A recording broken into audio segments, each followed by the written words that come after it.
आणि लोकांना वेटीस धरायचं। आज आम्हाला साहेब हे 5वं वर्ष आहे।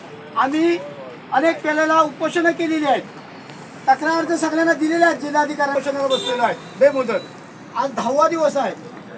प्रशासन योग्य दखल घेत नाही याची आणि आम्हाला कुठलाही न्याय देत नाही। तर आमचं त्यांना म्हणणं होतं की अधिक गुन्हा निश्चित झालेला नाही, तो अधिक गुन्हा निश्चित झालेला नाही, त्या जागेला जायला शासनाचा अधिकृत रस्ता नाही आणि असं असताना 2016च्या निकषात बसत नसताना जिल्हा कमिटीचा जिल्हाधिकाऱ्याने आदेश दिलाय की ही जागा रद्द आहे। मग लांजा नगरपंचायतीने पुन्हा ते बेकायदेशीर करून खरेदी करणं हे कितपत योग्य आहे आणि आम्हाला ग्रामस्थांना वेटे धरलेला आहे। तर आमची एक मागणी आहे की त्या घनकचरा प्रकल्प डम्पिंग ग्राउंड करणार नाही असं आम्हाला लेखी उत्तर शासनाकडून पाहिजे। मग आम्ही उपोषण मागे घेतो, तोपर्यंत आम्ही उपोषण मागे घेणार नाही।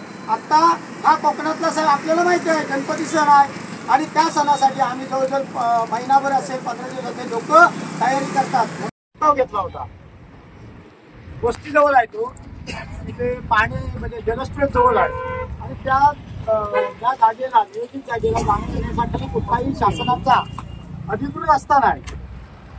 त्यानंतर प्रस्ताव पाठवला गेला, कमिटी नेमली होती शासनाची, शासनाच्या कमिटीने जो प्रस्ताव पाठवला जिल्हाधिकारी कार्यालयात तो 2016च्या निकषात बसत नाही, तो अयोग्य आहे। जिल्हाधिकाऱ्यांच्या साहेबांच्या निर्देशानुसार तिथे सहआयुक्त तुषार बाबर त्यांनी खाली मुख्याधिकाऱ्यांना कळवलं की हा या ज्या जागे त्याच्यासोबत आणि 6 एकूण प्रस्ताव होते, एकाने मागे घेतला, 5 प्रस्ताव होते, ते 5 प्रस्तावाचं अयोग्य म्हणून पत्र दिलं।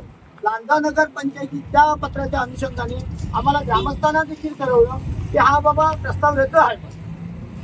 त्यानंतर इथल्या लांजा नगरपंचायतीने तिथे सर्व बॉडी असेल किंवा मुख्याधिकारी असतील किंवा त्यांचं वरिष्ठ कार्यालय असेल त्यांनी मिळून तीच जागा पुन्हा ठराव घालून आजच्या लोकसभेचा 2024 आचारसंहितेचा काळ होता, त्या काळामध्ये खरेदी खत केलं आणि हे सर्व केलं हे नियमबाह्य आहे। बेकायदेशीर हे गैरव्यवहार त्याच्यात झालेला हे निश्चित होतोय, कारण एका जिल्हाधिकाऱ्यांच्या निर्देशानुसार जी जागा रद्द करण्यात आली तीच जागा पुन्हा घ्यायची, त्याच्यात खरेदी खत करायचं आणि लोकांना वेटीस धरायचं। आज आम्हाला साहेब हे 5वं वर्ष आहे। आम्ही अनेक पेलेला उपोषण केलेली आहेत, तक्रार अर्ज सगळ्यांना दिलेले आहेत जिल्हाधिकाऱ्यांपासून। पुन्हा ही लांजा नगरपंचायतीचे अधिकारी कोणी याकडे लक्ष देत नाही। आज आमचा 14 ऑगस्ट पासून आम्ही साखळी उपोषणाला बसलेलो आहे बेमुदत। आज 10वा दिवस आहे। प्रशासन योग्य दखल घेत नाही याची आणि आम्हाला कुठलाही न्याय देत नाही। तर आमचं त्यांना म्हणणं होतं की जी बेकायदेशीर तुम्ही जागा खरेदी केलाय, हे 4 गट आहेत, ते 4 गट सुद्धा साहेब असे खरेदी केले की भूमी अभिलेखने त्या 2च गटाची मोजणी केली, पूर्ण त्यांच्या अधिक गुन्हा निश्चित झालेला नाही। तो अधिक गुन्हा निश्चित झालेला नाही, त्या जागेला जायला शासनाचा अधिकृत रस्ता नाही आणि असं असताना 2016च्या निकषात बसत नसताना जिल्हा कमिटीचा जिल्हाधिकाऱ्याने आदेश दिलाय की ही जागा रद्द आहे।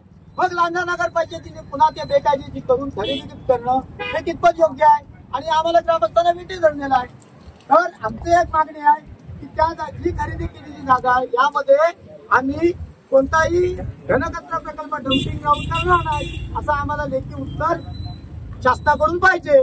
मग आम्ही उपोषण मागे घेतो, तोपर्यंत आम्ही उपोषण मागे घेणार नाही। आता हा कोकणातला सण आपल्याला माहिती आहे, गणपती सण आहे आणि त्या सणासाठी आम्ही जवळजवळ महिनाभर असेल 15 दिवस लोक तयारी करतात, मुंबईवरून सुद्धा येतात। पण आज आम्हाला गणपती सणात रस्त्यावर बसावं लागणार आहे आणि काल आमची इथेच उपोषण तरी एक बैठक झाली वाडीची ग्रामस्थांची, तर त्या बैठकीत आम्ही असा ठराव केलेला आहे की जोपर्यंत शासन आम्हाला याचं कुठं पत्र लेखी देत नाही तोपर्यंत आम्ही उपोषण मागे घेणार नाही। गणपतीच्या कालावधीत सुद्धा आम्ही इथे उपोषणाला बसणार। तर या माध्यमातून आपल्या माध्यमातून तुम्ही शासनाला पण हे करा आणि आम्ही पण विनंती करतो की शासनाने याकडे लक्ष घालावा आणि हा जो काही गैरव्यवहार झालेला आहे हा गैरव्यवहार फक्त दडपण्याचं काम चाललेलं आहे म्हणून आम्हाला न्याय मिळत नाही। आणि ह्या रत्नागिरी जिल्ह्याला खरोखरच लोकशाही जिवंत आहे का, कोण वाली उरलाय का लांजा तालुक्याला, असा या गरीब लोकांना आम्हाला प्रश्न पडलेला आहे। त्याचं सरकारने लवकरात लवकर उत्तर द्यावं आणि आम्हाला न्याय मिळून द्यावा।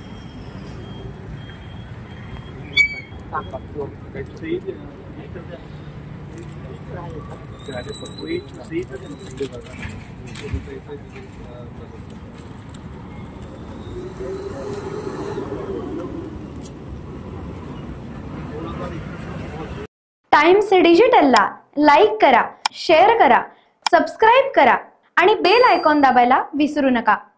Times digital.